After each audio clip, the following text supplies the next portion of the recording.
everybody, and thank you for coming. What I want to do tonight is I want to talk somewhat about the Haftorah and then connect it to, thematically, different issues in the Parsha. Once again, the Haftorah for this coming Shabbos is not the regular Haftorah of the Parsha of the week, because it is the fourth of the special 4 Parshiot in the month of Adar, ending with Rosh Chodesh Nisan. And last week was Parshas Torah. This week is Parshas HaChodesh. So what that means is that the 7 aliyos will be the Parsha of the Shavua, Parshas VaYikra. There will be a maftir from Perek Yud Beis of the Book of Shmos, which goes over the laws of the Korban Pesach and the Matzah and the Moror, and the Haftorah is connected to that maftir, and that's why it is called Parshat HaChodesh, right? So that's what we're going to talk about initially.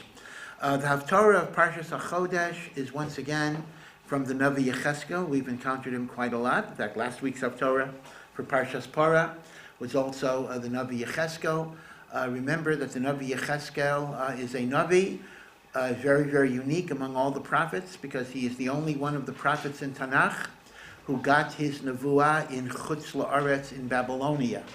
Remember that the Jews were exiled. Babylonian exile took place in 2 stages. The more aristocratic, learned classes were exiled 11 years before the Chorban Beis HaMikdash, and that is called the Golus of Yehoiachin or Yechanya, who was the king at the time, and Mordechai was in that Golus. Remember Megillas Esther, Asher Hagla Yerushalayim, Im Hagolah Asher Haglasa, Im Yechanya, Melech Yehuda. So Yecheskel's Nevuos are in the 11 years until the Chorban Beis HaMikdash. He was a contemporary of Yirmiyahu, who was in Eretz Yisrael, and Yirmiyahu, of course, was an actual witness to the destruction of the Beis HaMikdash. So you have to look at Yirmiyahu and Yecheskel as the 2 great Nevi'im of this Tekufah, of this very difficult Tekufah. Yirmiyahu is giving Nevuah in Eretz Yisrael. Yecheskel is giving Nevuah in Babel. Again, Yeshayahu is totally different. Yeshayahu is 100 years earlier, and that's the time of the exile of the 10 tribes. So Yeshayahu is not part of this group. What is interesting, though, about Yecheskel is what we might call a bricks and mortar prophet in many, many ways. Most of the book of Yecheskel is filled with bitter, bitter denunciations of the sinfulness of the Jewish people. He is a very, very tough, well, he's speaking B'Shem Hashem, but he continuously uses the metaphors of harlot, prostitute, fornicator. That is what the Jewish people are called in terms of being an unfaithful wife who strays. And to be frank, if you were to look at the actual Hebrew in Yecheskel, there was a lot of sexual imagery that would be censored in Boston, meaning when he describes the spiritual prostitution of the Jewish people, he uses graphic, sexually explicit terms to talk about their unfaithfulness. But at the end of the book, there are great, great, beautiful visions of comfort. Now, the point I want to make is, however, if you compare, for example, the visions of comfort of Yeshayahu, of Isaiah, and even Yirmiyahu, with Yecheskel, you see a very, very different type of description of what is Nechama, what is Geula, what is Moshiach. Yeshayahu, for example, is meforsam for his universalistic outlook. Yeshayahu talks about all of the nations shall come together. In fact, the famous verses in the United Nations, they shall beat their swords into plows, and there won't be war anymore. All of these beautiful sentiments that all the nations shall acknowledge God. So Yeshayahu is really very much what you call the universalist. In his vision of Geula Shalema, there is the theory, the idea of peace, unification, harmony, integration. The lamb will lie down with the wolf, etc. Right? This is how Yeshayahu perceives Geula. Yecheskel is a very bricks and mortar person. Meaning he doesn't really talk about the other Goyim coming to Eretz Yisrael for believing in God. He doesn't even talk about world peace. He actually gives you actual floor plans, blueprints for what Jerusalem will look like and what the third temple will look like. Technical blueprints telling you it'll be this here and this here and this here. it's almost as if he wanted to give, or he needed to give people, a very, very specific mental image of what the Geula will look like, as opposed to the beautiful, poetic generalities of Yeshayahu. Now, these messages are not inconsistent, but they are different ways of perceiving the whole. And this is the important yesod that the Chachamim taught us, that although all Nevuah is messages from the Almighty, but it is filtered through the personality of the prophet. And the prophet will perceive that spiritual message in accordance with their tendency and their propensity and their personality. That is why Moshe Rabbeinu's prophecy is very different. Moshe Rabbeinu's prophecy is auditory. He directly heard words from God. It was not filtered through a personality of interpretation. And that is why there's a certain finality to Moshe Rabbeinu's prophecies in the Torah.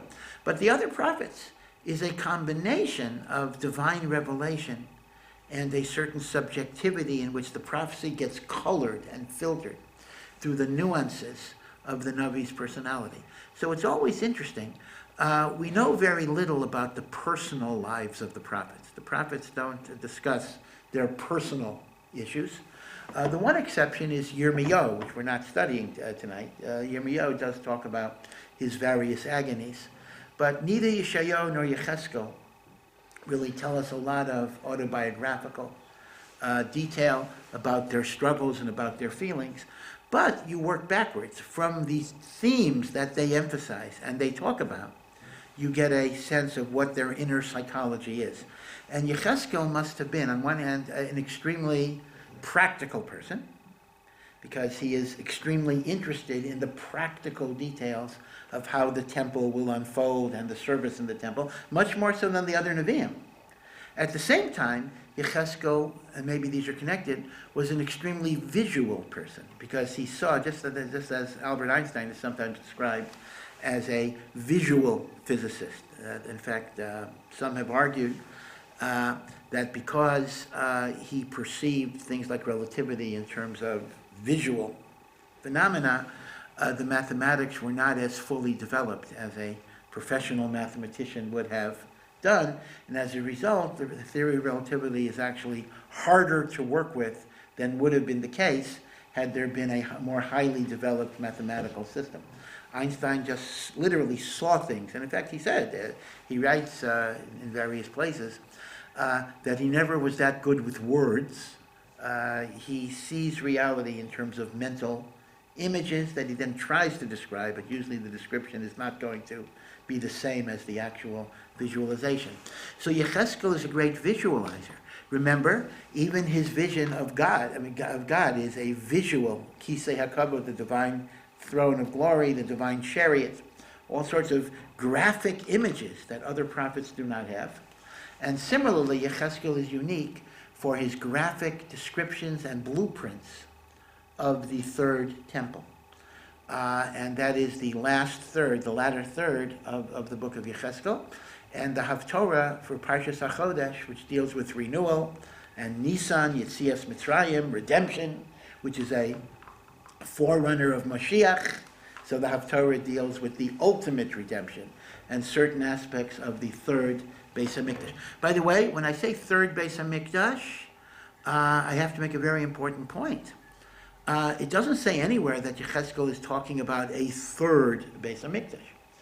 Right? Yecheskel is telling us there's going to be the destruction of the temple by the Babylonians. And then he says God promises us a rebuilt temple.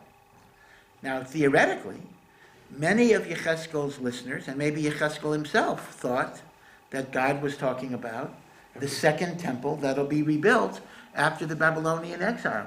It was not a foregone conclusion that the second temple had to be destroyed. And indeed, there's all sorts of remazim that perhaps when Ezra came, that could have been the Messianic era and the like, but we were not worthy. So Yecheskel's prophecies turned into the third temple only by virtue of the fact that there was a galut and a destruction of the second temple. It didn't have to be the third temple. It could have been the second temple. But I thought the second temple wasn't built according to his plans. Well, that's exactly right. What happened basically was that by the time they built the second temple, they realized that it was going to be destroyed. They realized that this was not the messianic vision of Yechezkel. Why should they realize that? Well, they realized that because of the circumstances of their return. That number one, they returned not through some miraculous supernatural way. They returned through the permission of a foreign occupying power, namely Persia. Only a small minority of the Jewish people returned. So the sages and the prophets already had a sense that the second temple was really a transitional, temporary stage. Ad kedei kach, that Maimonides actually writes, the Rambam actually writes, that they observed Tisha B'Av as a fast day during the whole 420 years of the second temple, because they never got back even the holiness of the first temple. They didn't get back prophecy and the like. So Yechezkel goes over the what we know now is going to be the third and final Beis Hamikdash, and he describes a lot of korbanos. Now, I think I had mentioned before, when we first read a Haftarah from Yechezkel, that Yechezkel was a controversial prophet. That when the Hebrew Tanakh was undergoing the process of canonization, what books make the sacred canon, what books don't, there was actually a considerable number of sages who felt that the book of Yechezkel should not be canonized, and in fact should be consigned to oblivion, because there is much in the book that apparently contradicts the laws of the Torah. And the Gemara gives us a story that a certain rabbi in the time of Hillel and Shammai, Hananiah ben Chizkiah, locked himself in an attic with 300 barrels of oil. That means burning the midnight oil, meaning enough fuel to stay up for a lot of nights. And he resolved all of the various problems, and eventually the book of Yechezkel was accepted in a canonized form. Now, we don't have a transcript, we don't have a record of exactly what his resolutions were, but the central problem is precisely in this part of the book, and that is, when Yechezkel describes the temple service of Yemot Moshiach, he describes things that are very, very different than the temple service as laid down in the Torah. And therefore the accusation was made that Yechezkel's prophecies cannot be deemed legitimate because they contravene the Mosaic revelation unless you find some ways to resolve it. So to go through the particular details, I'll mention a few things, but it really is a very, very technical point, because you have to go through the Chumash, and then you have to go through the prophetic descriptions, and then you find discontinuities and contradictions and inconsistencies, and it is precisely this part of the book that makes Yechezkel controversial. I'll mention one halacha, for example, that has nothing to do with the temple itself, but where there's seemingly a contradiction. Yechezkel says, in this section, he has different laws of the Kohanim, the laws of the priesthood. And he says, a Kohen can marry only the widow of another Kohen. A Kohen cannot marry a widow of a non-Kohen. Now, this is a statement that is unknown to the Halakhah as recorded in the Torah. The Torah says a regular Kohen cannot marry a divorced woman, but a regular Kohen can certainly marry a widow. A Kohen Gadol cannot marry a widow, but he can't marry the widow of a Kohen either. So either way you look at it, Yechezkel's statement is not accurate, because Yechezkel says a Kohen can marry only the widow of a Kohen. Well, if we're talking about a regular Kohen can marry any widow.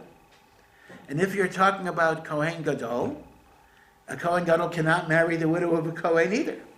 So that would be one example where Yechezkel seemingly contradicts the Torah, and the commentaries give different approaches to this. Now, in the Haftorah for this week, the main contradictions are Yechezkel lays out the special korbanot for Shabbat and Rosh Chodesh and the Shalosh Regalim, and it is totally different than what the Torah says. And the question is, what do you do with that? What do you do with that? So I just want to mention two basic approaches. Well, maybe 2.5 basic approaches. The half approach says, we don't know. Eliyahu Hanavi is going to have to clarify it, meaning we just don't know what it means. Okay, that's not an approach really. That's just saying, you don't die from a question. There are going to be many issues about the Messianic era that will not be clarified until it happens. Okay, but the two basic approaches are this, and they actually are fairly important theologically. The Radak, Reb David Kimchi, one of the great biblical commentators of the Middle Ages, does posit the possibility that maybe Yemot HaMashiach is a different type of world. Who says the old rules have to apply? Meaning, it's very, very possible that the Torah is the binding revelation of God for this stage of mankind, but Yemot HaMashiach may be different things. We do find, for example, even in the Haggadah of Pesach coming up, that there is the possibility of certain mitzvahs getting discontinued in Yemot HaMashiach. For example, the mitzvah of narrating the Exodus. If you remember, I don't want to go over the whole passage, but there's a passage in the Haggadah from Rabbi Elazar ben Azariah. Rabbi Elazar ben Azariah says, "Behold, I am like a person who is 70 years old."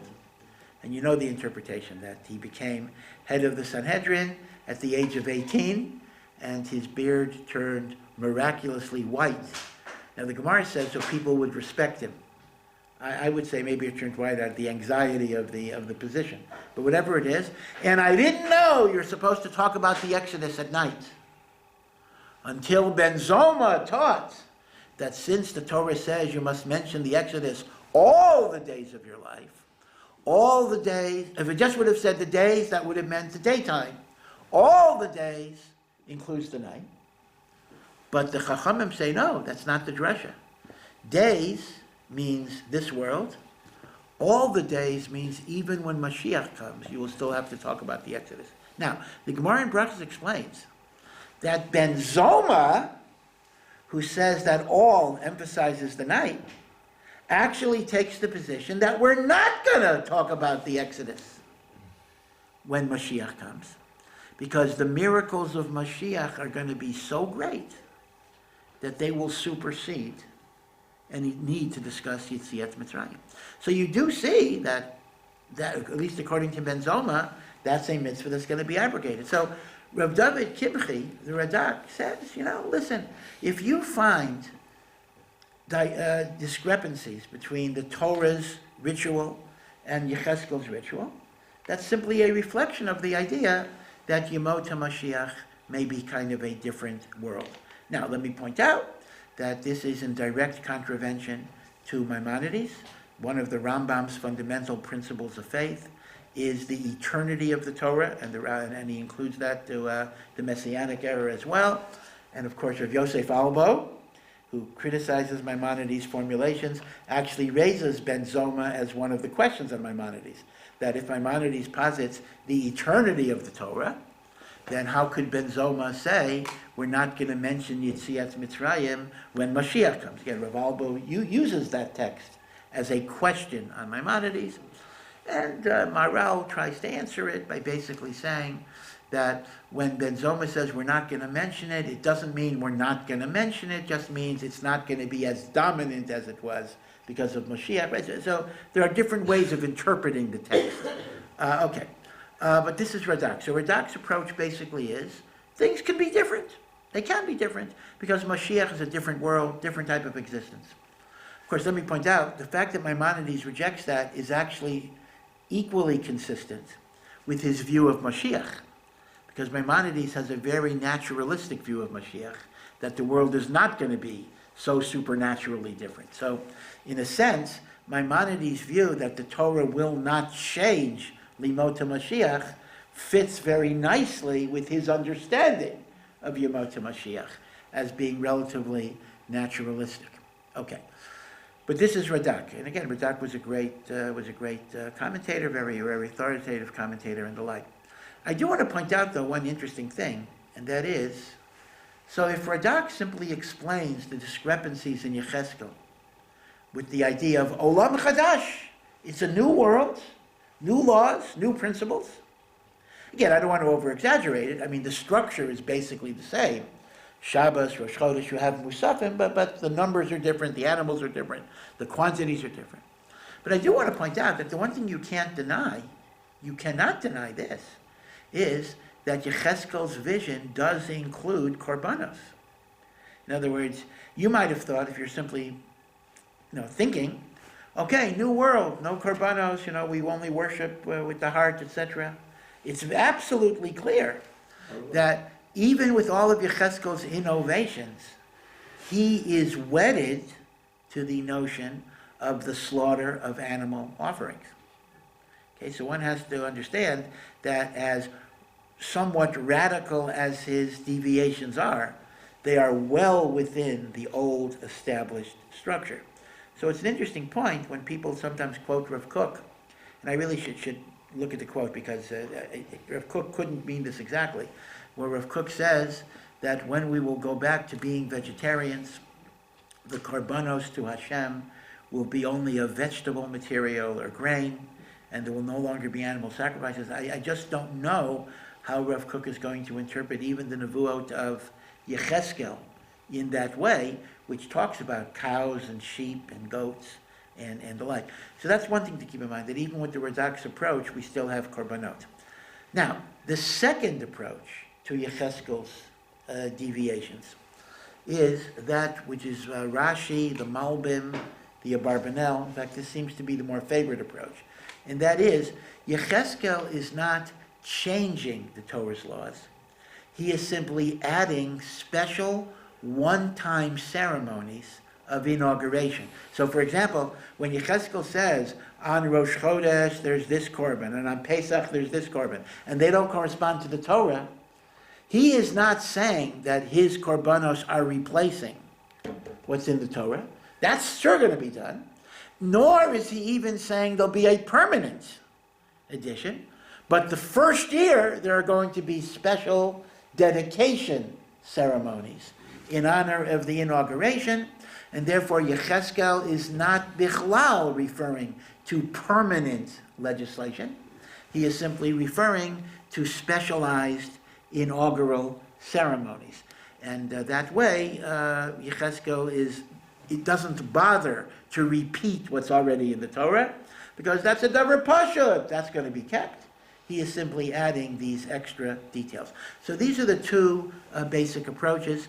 The approach of Radak, which theologically is a bit more daring, because the Radak actually posits the potential abrogation or change of various mitzvahs of the Torah, and that's a position that would be somewhat similar to Rav Yosef Alba, who came around a little later, versus maybe a more conventional, in which, of course, the Torah's laws are going to be kept, and Yecheskel's korbanot are simply special inauguration offerings called miluim, which will only apply to that first year. Okay, so these are the two basic approaches our Meforshim have. But again, for people who are committed to halacha, these are very, very problematical chapters. Again, for many people, they'll just be bored by it. You're just reading details, and they wouldn't even know what the Torah says anyway, so they don't connect. But for those who are committed to the halachic system, these are actually very, very serious problems in which we're looking at rituals being described that are foreign to the rituals in the Torah. And as I say, this was the primary reason why the Chachamim were seriously considered not canonizing Yecheskel. Now, even that has two possible meanings. Either they thought he may have been a false prophet, which would be an extraordinary statement, or they thought that his prophecies would be misunderstood and misapplied, and therefore his book would be withdrawn, not because it was heretical, but because it was dangerous and could lead people to heretical thoughts and behaviors, even though the prophecies themselves did have, an ultimate meaning. That probably is the more probable interpretation. I don't think there was any hava amina that Yecheskel himself was heretical or a false prophet. But there's still a concept that even a holy book, again, that's also interesting repercussions, even a holy book can be censored or withdrawn if people might be misled. Now, again, that's an interesting proposition in and of itself. In terms of censorship, and in a much less elevated context, that's kind of what happened to Rabbi Slifkin, Nosson Slifkin, who wrote books trying to reconcile rabbinic Judaism with science, and basically he developed the idea, which is not original with him, but he articulated the idea that although the sages, the Chachamim's views are binding in Halakhah, but when it comes to science, the rabbis could make mistakes, and their science was fallible, and there's eminent authority for that, going back to the Rambam and before the Rambam, going back to the Gaonim. But if you follow the Slifkin controversies over the years, he got in deep trouble with that, and as a result, he is no longer Nosson Slifkin, he's Natan Slifkin, and he changed his affiliation to the Dati Leumi world because of that tremendous controversy. And again, the argument that people made, I mean, some people called Slifkin an apikoros, which was absolutely unfair and not justified whatsoever. But others, took the position, hey, maybe you got a point, but it'll confuse people, it'll mislead people, that type of thing. And that's always the problem with censorship. It's a major debate. Do you try to give people the truth and they have to know how to handle it? Or is there a concept, we don't give people the truth. Now, I tell you, I personally, in my own life, I always try to follow the first approach of giving the truth. But I once had a discussion with one of the Rosh Yeshivas in Or Sameach, in which, in my early years of teaching, I was saying things that were not totally the standard yeshiva line. So one of the students informed on me, filed a report against me. I'm not sure exactly what it was. So I had a conversation with one of the Rosh Yeshivas, and I was fascinated. It was a fascinating conversation. The Rosh Yeshiva told me, you and I both know that these issues are a lot more complicated and nuanced than we normally present them. But when you try to present in their full complexity, you will be confusing people, and people need something simple and definite that they can hold on to. Could you share with us what was the issue that provoked this episode? It was so minor. It was not anything even major, but it was something I was just talking about. That there were different approaches towards Zionism at the time. That there were many great rabbis who embraced Zionism as a messianic. I mean, it was nothing particularly exceptional. I mean, these are probably commonplace ideas in the street, but sometimes in the yeshiva world they're revolutionary, even though they're not revolutionary at all. And I think somebody complained I was legitimating Zionism or something. Okay, whatever. And the rabbi said, and it was really interesting to me that this concept, and again, I think about it and I cogitate, and I think all of us have to deal with this. And that is, are there things that you censor? Are there things that you hold back? Are there things that you don't say, even though they're true, because they're prone to being misinterpreted and prone to being misapplied? Or is that a lack of respect for your audience, right? Right? I mean, it's one thing to say, I don't tell my 3-year-old certain things. That's a different thing when you're talking about educated adults. The old joke Yeah. is that it's going to lead to mixed dancing. Right, okay, I hear you.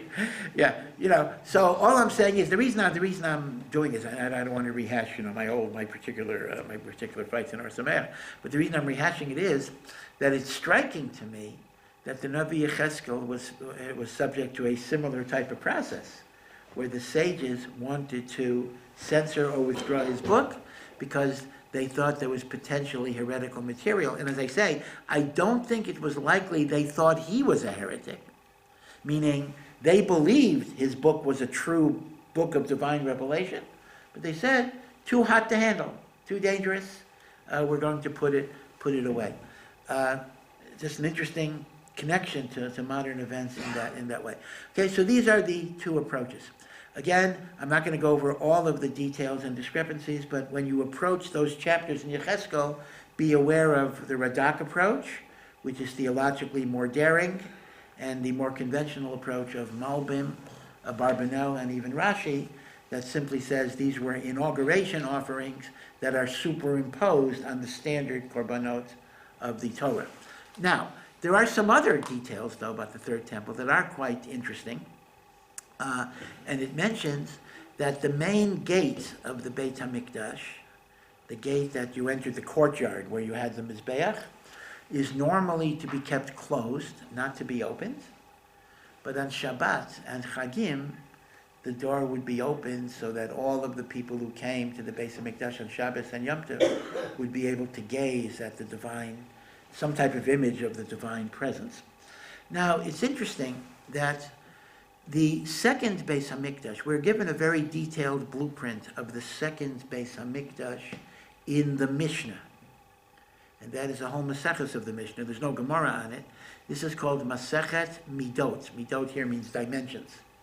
And this is really a description, not really of the original Second Temple, which was built in the time of Ezra, and that was relatively small, but this is a description of the magnificent Herodian Temple, right? That which you'll see in the Israel Museum exhibit, it used to be called the Holy Land exhibit, etc., right? The great Herodian Temple.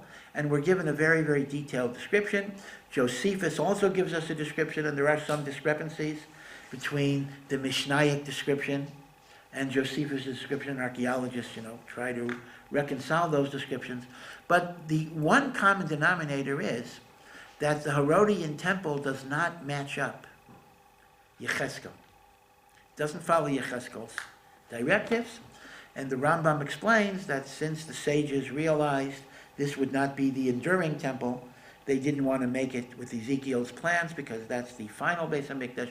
But, the Rambam says, they did incorporate various features of the Yecheskel temple, so they would have a memory, so to speak, of what that Beis HaMikdash is supposed to look like. And one of the details is that in the gate of Nicanor, the gate of Nicanor was indeed the main gate to the courtyard of the temple. It's to the east, right? When you walk through the temple courtyard towards the Holy of Holies, you are walking in an east-west direction. Now, although there are gates to the temple courtyard to the north and to the south as well, but the main gate was to the east, or in the east, and it's called the Gate of Nicanor. Nicanor was actually a Jewish man who donated those doors, and as a result, they were named in his honor, the Gates of Nicanor. And the Gates of Nicanor was a very tall gate, 20 amos, like 40 feet high, but there were two smaller gates on either side of it, and one of those gates was kept permanently closed and was never used. It was called the Gate of the Divine Presence, and that is based on the Yecheskel statement that the gate should be closed. Right? So in a sense, that was an incorporation of the Nevuah of Yecheskel. But in Yecheskel's Beis HaMikdash, the gate is going to be open for every Shabbat and every Rosh Chodesh and every Yom Tov. And it mentions that the Nasi is the king, or the Messianic king, will come and bring special korbanot, and then the other people will follow. And then it gives us a very interesting rule. The Nasi is the Melech HaMashiach. The Nasi comes to the main gate and then leaves from the main gate. Everybody else, they enter the courtyard from all the different gates. But there's an interesting Halakhah, Yecheskel tells us, that you cannot leave by the same gate that you entered. If you entered by the northern gate, you must leave by the southern gate. If you entered by the eastern gate, you must leave by a different gate.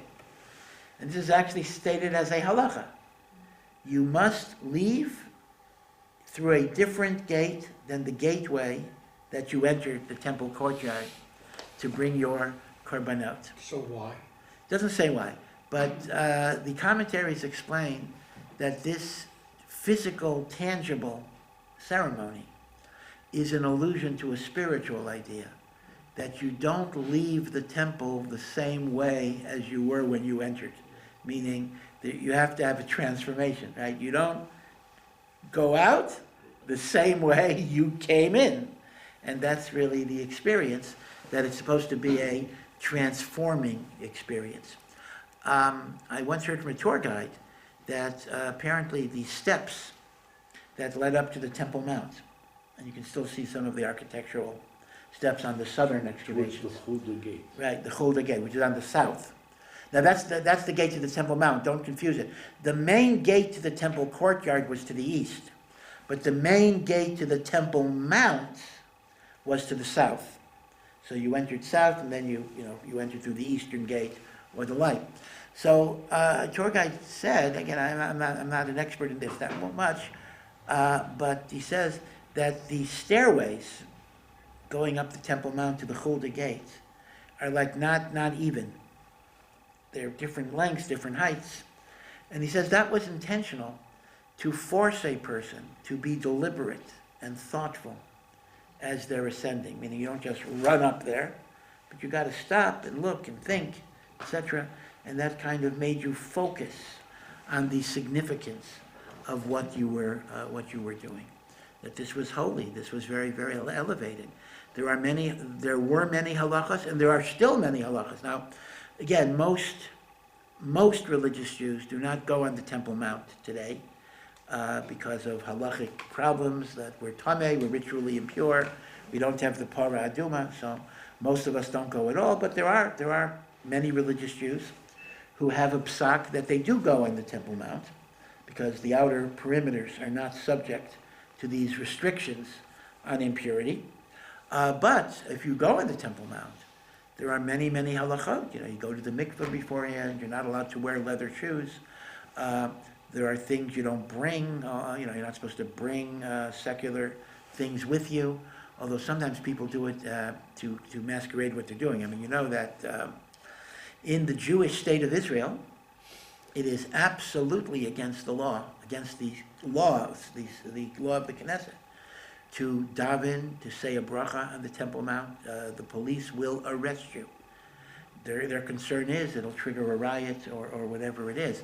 So what people sometimes do is they bring a secular paper with them, and they have their sitter in the paper, so they actually have to daven by looking as if they're reading a newspaper. In fact, there was like a wedding there, like last year, was it 2 years ago? Or somebody got married, and the way they did it was like, the guy is walking, next to a girl, next to his kala, and he like slips her the ring and whispers, in front of two witnesses. I mean, it had to be a surreptitious wedding.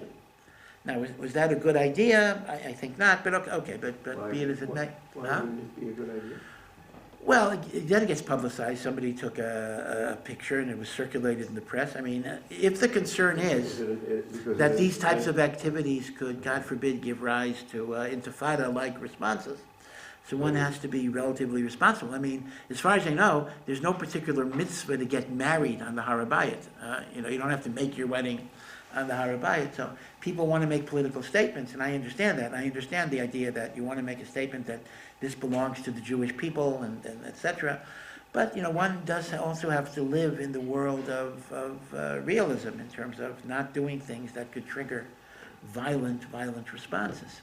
This was even a controversy regarding the decision to move the embassy, although Baruch Hashem, it seems to be the right decision. But there were people that did express, I think, legitimate concerns that should we move the embassy if there's a high probability of violent responses? I mean, that's always the question. Concerns about establishing the state of Israel. So Well- if you take that approach. Well, it's- as a matter of fact, the Brisker Rav,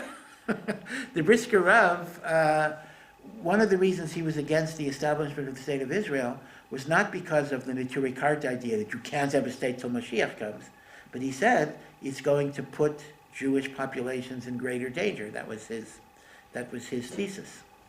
And it's an interesting empirical question. It's a very, very interesting empirical question. I'm not sure if we could have a definitive answer. Has the state of Israel made Jewish lives safer or made the Jewish lives more in jeopardy? It's an interesting thought experiment, and you could make cases both ways on that. And but Go back to Galut. I mean, many people feel that it's saved lives. It's made the world safer for Jews. Others have made the opposite argument, so it's an interesting issue. I mean, the validity of the state does not fall or rise on that. I'm not suggesting that it depends on that, but that is a factor that one could debate. Okay, so that's what I wanted to just mention with the Haftorah. Again, why is the Haftorah read now? Because Parshat HaChodesh is the Kriyas HaTorah about Yitzias Mitzrayim. Yitzias Mitzrayim is the forerunner of the Geula Shlema of Moshiach, and therefore we want to get a sense of what the ultimate messianic redemption is going to look like. And since Korban Pesach is focused on Korbanot, so we chose Yecheskel, who indeed has a Korbanot vision for what the future will look like. And again, it's a very, very interesting theological problem, the issue of the status of mitzvot when you have the coming of the Moshiach and the like. In fact, the Gemara itself discusses this. It's interesting that, now the Gemara doesn't discuss will mitzvos be annulled when Moshiach comes. It doesn't say that, but it does discuss what will happen when there's resurrection of the dead. And the Gemara discusses it in the context of an interesting practical problem. And that is, when you bury a dead person, so there are burial shrouds. These burial shrouds are called tachrichim. And our minhag is the tachrichim are plain linen. But the Gemara discusses the theoretical question. Let's say the only burial shrouds I have are a mixture of wool and linen. Am I allowed to bury a dead person, a corpse, in a Jewish corpse, in wool and linen, in shatnez? Now, there's certainly no sin being committed when he's dead, because dead bodies are not obligated in mitzvot. But the Gemara says, well, what's going to happen when there's resurrection of the dead, and he's going to wake up wearing shatnez? He'll be committing a sin at that point. So the Gemara says, well, this depends. If the mitzvot will still be binding after resurrection of the dead, you cannot bury him in shatnez. If the mitzvot will not be binding, you could, right? So you see that the Gemara itself has this discussion, but the Maharal points out, post-resurrection is not the same as post-messianic. Post-resurrection is indeed a totally new world. Post-messianic, the Rambam says, is a continuation of this world. And therefore, the Rambam says the mitzvot are going to be binding in the post-messianic era. Okay, so that's what I want to say about the Haftorah. Now, just to connect something to the Parsha, which will be connected a little bit, this is really more connected to Shmos than VaYikra, and that is, we know that Moshe Rabbeinu comes down with the second Luchot on Yom Kippur, and that signifies God's forgiveness of the sin of the golden calf. And there is a bit of a conceptual chicken and egg problem, and that is, did God forgive the Jewish people on that day because it's Yom Kippur? Or did it become Yom Kippur because God forgave us? Meaning, did the historical event make the day Yom Kippur? Or did the historical event happen because it was Yom Kippur, and Yom Kippur is the day of forgiveness? But be this it may, one needs to remember that Yom Kippur is the day of Moshe Rabbeinu coming down with the second Luchot, and that signifies the forgiveness of Am Yisrael, and from that from that year forward, Yom Kippur is impressed with that special power of forgiveness, provided that we repent and that we turn to HaKadosh Baruch Hu and do tshuva. Now, when Moshe Rabbeinu came down, though, something new had happened that hadn't happened before. There was radiant beams of light coming from his countenance. The Torah uses the phrase, Karan or Panav. Karan is a lesson of a horn.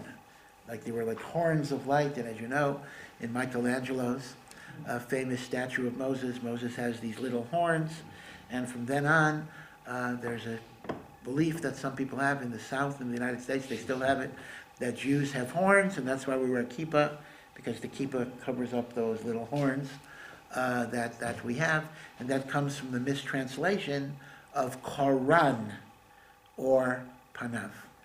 But it's interesting that Moshe didn't have that divine radiant light when he came down the first time. He only had the divine radiant light when he came down the second time. So the Medrash asks the following question. Where did Moshe get that radiant light? So the Medrash gives a strange answer.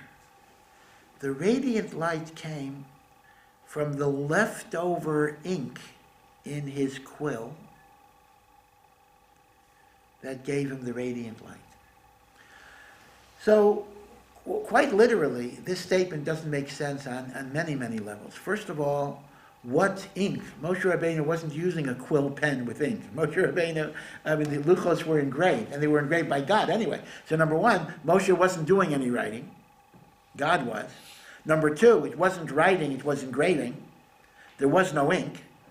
And number three, how does ink give you radiant light anyway? I mean, ink is not a substance that's going to give you that light. So there's a beautiful, beautiful interpretation from the Beis Halevi. And not only is it a beautiful interpretation, but I think it's also a window into interpreting the allegorical, poetic imagery of Medrash. And this is a generally very important idea. You know, Midrashim are all true. They represent truths. But the truths of Midrash are not always intended to be literal truths. They are figurative ideas. They are metaphors. They are using vivid imagery to express deep spiritual ideas. And you'll see that this is an example of a Medrash that is doing just that.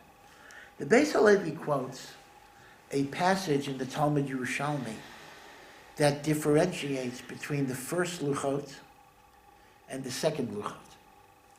Now, I don't fully understand this, but the Talmud Yerushalmi says, on the first luchot, not only were there the Ten Commandments, but all of the Torah was somehow written out with all of the interpretations, all of the drushot, all of the conclusions that would later, had it not been written out, would have to be inferred. Meaning to say, the concept of an oral law did not really exist on the first luchot. Everything was spelled out. So, for example, I don't know exactly how this would work. The first luchot would give you an answer, does Halakhah permit cloning? Right? Yeah, well, look at column, 189, and it'll say something about cloning. Now, the second luchot, which came in the aftermath of the Cheder Ego, HaKadosh Baruch Hu decided to work in a different way. HaKadosh Baruch Hu decided to have a bifurcated Torah, in which the Torah Shebiktav is a sketchy outline, and Hashem gave Moshe a methodology of interpretation, and left it to the sages in each generation to take those fundamental principles and apply them to the new realities that we face. In other words, the Cheder Ego made the Torah and the halachic process a collaborative partnership between man and God, instead of God giving us all the answers. Now, on one hand, that's kind of a punishment, because by giving us the responsibility of grappling with the complexities of Torah, we are prone to confusion, ambiguity, machlokes, uncertainty. We don't have the clarity that we would have had we had direct divine revelation. So you could say that's part of the punishment of the Cheder Ego.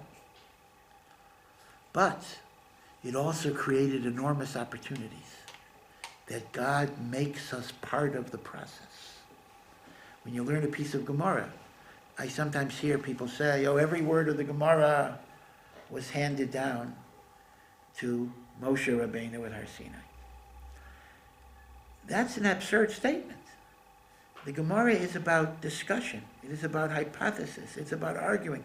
The only meaning of the statement that it was given to Moshe B'Sinai means the fundamental principles of interpretation were given to Moshe, but God left it to human beings to grapple with that truth. And then, because of the principle that Torah is not in heaven, even when we get it wrong, God goes along with our imperfect decision. God wanted a partnership. That's why the first luchos God did the whole thing. The second luchos, Moshe cuts the luchos and God inscribes the luchos. Even physically, the second luchos were created via partnership. So the second luchos created the notion of the human partnership between man and God. And that's a deeper level of divine love. A mashal that you could say is this. Let's imagine you want to make a cake for your 4-year-old for her birthday. So there are 2 ways you can do it. The best way is when the 4-year-old is asleep or in Gan, you make the cake. Be 20 minutes, everything is good. But a deeper way of showing love is to involve the child in the process of making the cake. Now, the cake you're going to make with your 4-year-old is probably not going to be of the same quality as the cake you could have done yourself. No, there'll be sugar on the floor, there'll be cocoa on the counter, there'll be an eggshell in the batter. A part of the cake may be burnt and part of it may be underdone. You could do a better job yourself, and you could do a better job going to a bakery, even better than probably yourself, depending how good a baker you are. But you see, the ultimate point is not necessarily the quality of the product. The ultimate point is the love that arises from the connection and interaction. I hope it's not irreverent to say that the halachic process, the way God gave it to us, is very messy. It is prone to confusion, to interminable debate. You should have told us to the Rosh Hashiva.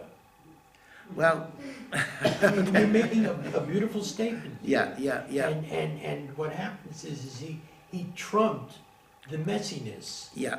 And you're giving it such a beautiful quality. I'm into what. Well, I you're try to sneak in since my office is such a mess, I try to sneak in. I'm a big advocate of messiness. No, but so the thing is this. So, in a way, it would have been a neater cake had Hashem just given us the answer to everything. But Hashem says, I don't want to do that. I want you to be my partner in bringing goodness into the world. And yes, because human beings are fallible and limited, you're going to make mistakes. Is that how we understand the famous Gemara about the controversy about the oven and the voice? That's exactly how we understand it. You're going to make mistakes, but God is saying, I'd rather live with your mistakes than with my perfection. That's the second luchos. So now the Beis Halevi says, such a fantastic poetic imagery. What is the extra ink that remained in Moshe's pen? That's the poetic description of the fact that God said, let's not write out everything. Let's leave it. Right? That's the poetic expression here. And that sanctified Moshe, because that meant that Moshe as a human being and we as human beings are now the co-creators of God's Torah on earth. So you see, I think this is very illustrative of how to understand Midrashim generally. So the Midrash doesn't mean there was a quill pen and there was a drop of ink and the ink generated light. It's a way of describing a certain process in which the human being gets sanctified, not by passively receiving final answers, but by engaging and struggling in the process of trying to understand. And therefore, although on one level you can look at this as a punishment in the aftermath of the golden calf, that God is not giving us the final answer. That's one way of looking at it. God is saying, you no longer deserve me to give you a definitive response. But on the other hand, it creates the wondrous opportunity to be a partner with the Ribono Shel Olam in the creation of truth. And that is what's sanctified, because we know that the parchment of a Torah scroll is holy because there are letters of the Torah on it. But now that we have the oral law, we become the parchment of the Torah because those letters are in us. And we literally become holy because those letters are inscribed in us. Right, so that's the idea of the Torah Shebal Peh. Rav Soloveitchik, Rav Yosef Dov Soloveitchik, describes in a beautiful way. He talks about the fact that sometimes he's very lonely. He lost his wife. He had lost his wife. He lost his wife and lost his brother and lost his parents. And he felt very alone in the world. But when he sits down to learn, all of a sudden the room is filled.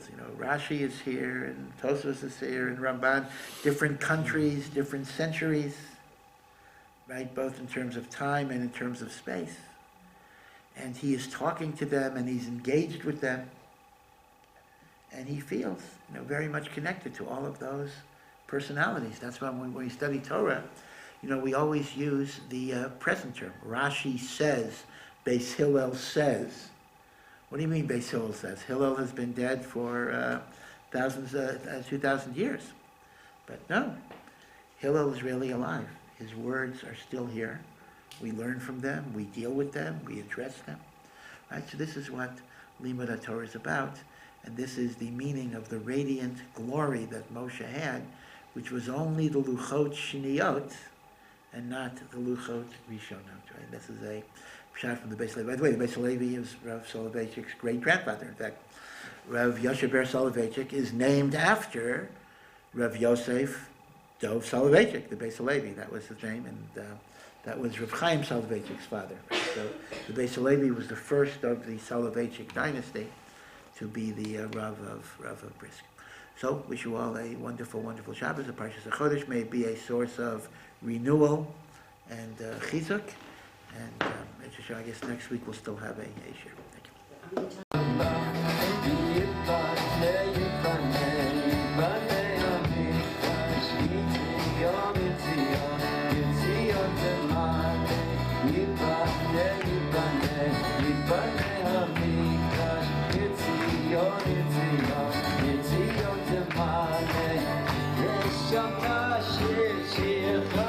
you.